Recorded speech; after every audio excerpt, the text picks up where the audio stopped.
دور دراز کے لوگوں کے ساتھ نیکی ہو رہی ہے، سگے بھائی کی بیوہ اور یتیم بچے جو ہیں وہ محروم ہیں، انہوں نے اس وقت یہ کر دیا تھا، یہ کر دیا تھا۔ ظاہر بات ہے کہ رشتہ داروں سے تو شکایتیں ہوتی ہیں، یہ تو ہمیشہ ہمارے مخالف رہے ہیں جی، ان کی ہم کیسے مدد کریں؟ اگر تو اللہ کے لیے دینا ہے تو پہلا حق ان کا ہے۔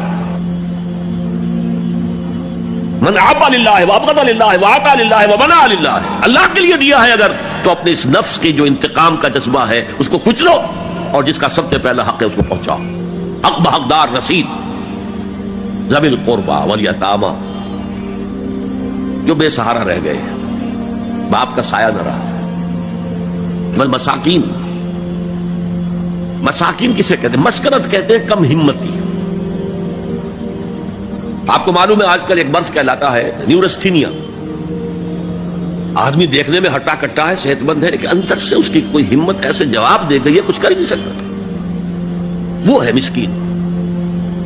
اسی لیے جو فرمایا گیا یہودیوں کے لیے ضربت علیہم الذلۃ والمسکنہ، ذلت کے معنی بھی کمزوری اور مسکنت کم ہمتی، ہمت ختم ہو گئی۔ تو جو اپنے پاؤں پر نہیں کھڑا رہ سکتا اس وجہ سے کہ اس میں وہ ہمت کم ہو گئی ہے، وہ بھی مستحق ہے۔ وابن السبیل اور مسافر